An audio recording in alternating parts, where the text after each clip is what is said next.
Hello everyone and welcome back to the channel. So today I've got a Jayson Tatum build for you.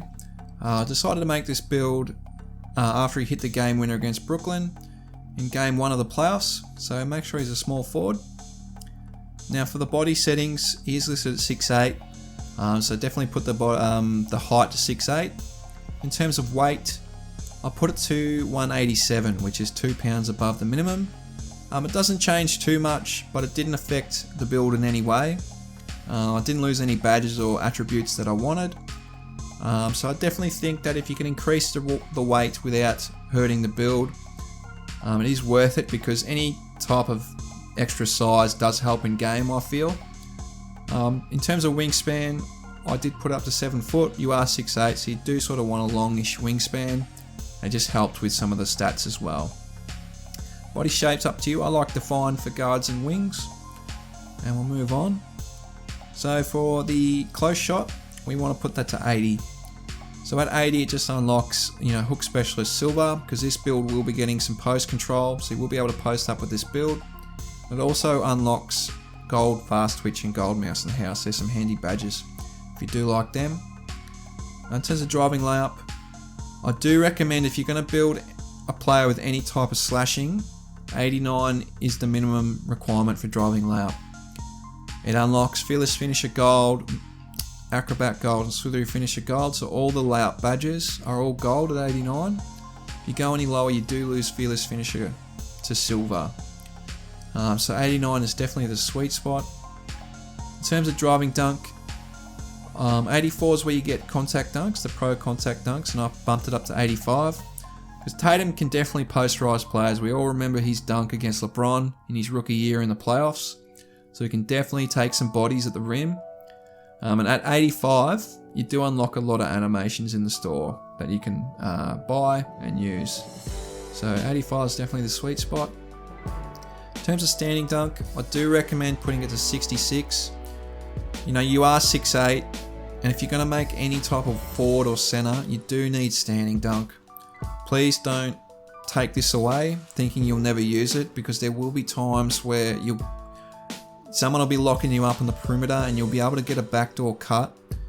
If the point guard passes it to you late, you're stuffed. You're stuck there, because the center's going to rotate and it's going to swat any type of weak layup that you put up.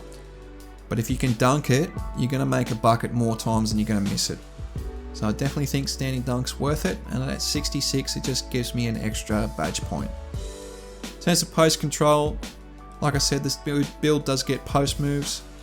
So I put it up to 81. That's just unlocked an extra badge point, and gets me pretty much all the post badges gold. So back down punishes gold, dream shake, drop stepper Hall of Fame, post spins gold, and you got some rise up at bronze with the standing dunk at 66. So there's a lot of good badges. You will be able to post up pretty well with this build, particularly against other players that may be guards. If you're playing 3v3 or 5v5, a lot of the times you can come up against a couple guards that have to play small forward, and you can really take advantage of that. But that's finishing.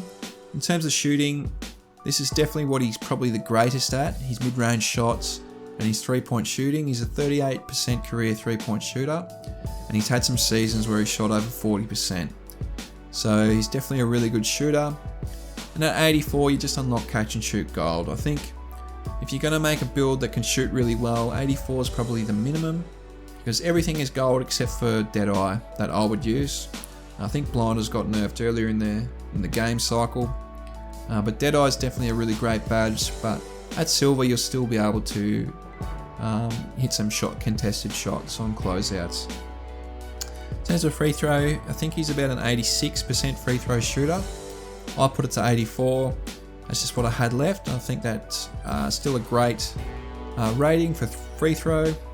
In terms of playmaking, he doesn't average a heap of assists. We all remember Marcus Smart calling them out, him and Jaylen Brown, for not passing the ball. But he does average about 4.5, 5 assists, I think, from memory. So he can playmake a bit. I didn't want to leave the build without any playmaking, just because I wanted it to be really well rounded. So I put ball handle to 81 and speed with ball to 75 to go with pass accuracy at 82. And at 82 you do unlock an extra badge point, 24, and you get most of the playmaking badges silver. In fact, all the ones that you get are at silver at a minimum.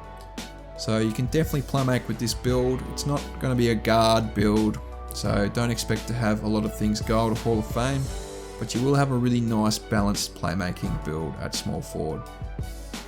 In terms of defense, he's actually, I think he's first in defensive win shares or something like that, but I think that's more of a product of the team defense. But he can definitely guard his man. I think that's the best thing about the Celtics and how they turn the season around, is that you've got really great defensive leaders and the rest of them can guard their man to a certain above average level. So I put perimeter defense up to 86 and steal up to 78. Now for steal, he averages about 1.1 steal a game, so it's not terribly high. So I just decided to put it 78 to get intercepted gold. You do miss out on pickpocket gold, but I have a small forward that only has silver pickpocket, and I still get plenty of strips. So you are coming up against sometimes small forwards and power forwards, so you will be able to strip them because they won't have incredibly high ball handle.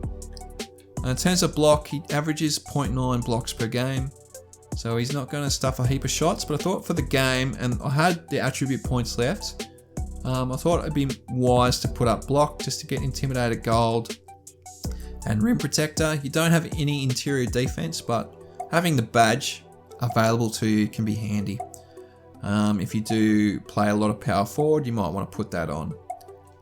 In terms of offensive rebounds, he averages about, I think at one stage he was averaging about 8 rebounds per game this season. I think for a career it might be somewhere like 6.5, something like that, maybe 7 or a little bit more. So I definitely want to rebound reasonably high.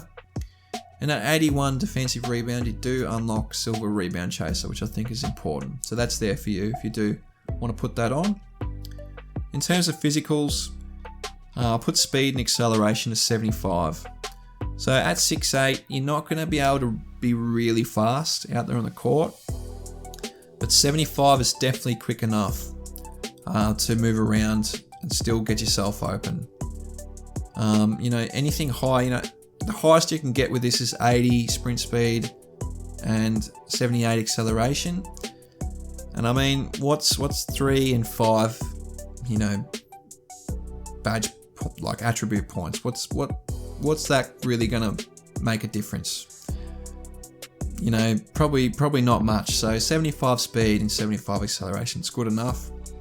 In terms of vert, we do need that to 75 to unlock the contact dunks, so definitely put that to 75. And the rest, just chuck on stamina for 90 stamina. And that's the build. So in total, we have 27 finishing, 28 shooting, 24 playmaking, and 19 defensive badges, for a total of 98 badges. This really balanced,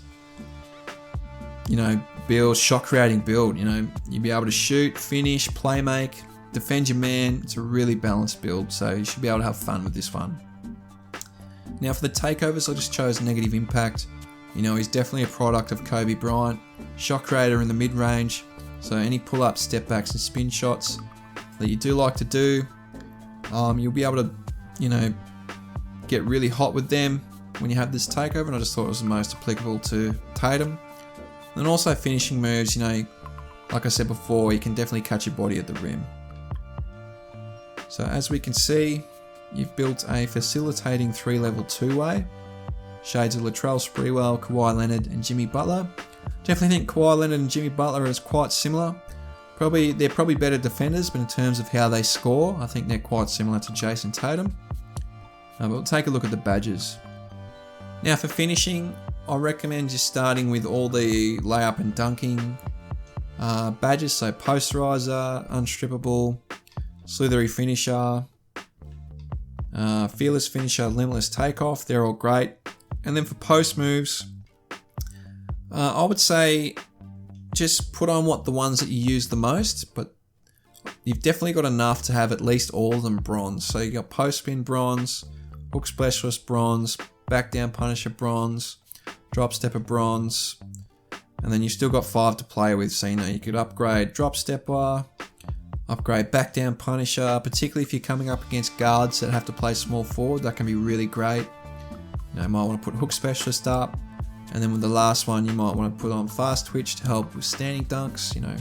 You got rise up there, so it's definitely a lot of badges here to play with and make it a real slashing, post player. So you've got a lot of badges to play with here. In terms of shooting, just all the core ones, so limitless spot up, slippery off ball, volume shooter are really handy to have. Lucky 7, green machine, deadeye, catch and shoot, hot zone hunter, sniper, rhythm shooter's great. And if you're truly making a Tatum build, you do need clutch shooter. He's a clutch player, so clutch shooter can be really handy. You don't notice it until you put it on, is what I'll say.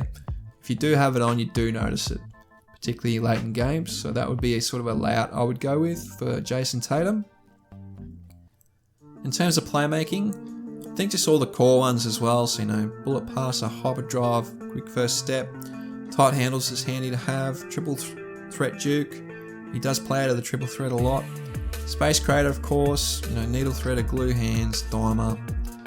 Downhill's really handy. Handles for days and unpluckable.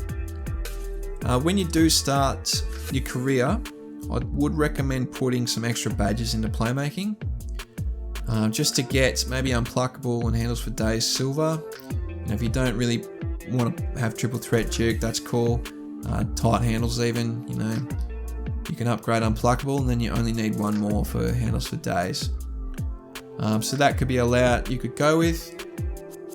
And on defense, like I said before, this build's probably best suited to just guarding your own man. You can really lock down your own player. So menace silver, pickpocket silver, tireless defender to help with stamina, interceptor silver, clamps gold. You got intimidator, pick dodger, intimidator, and rebound chaser. So that could be a real simple layout that you could go with. All in all, that's the build. I hope you've enjoyed the video. I hope you have a really great day.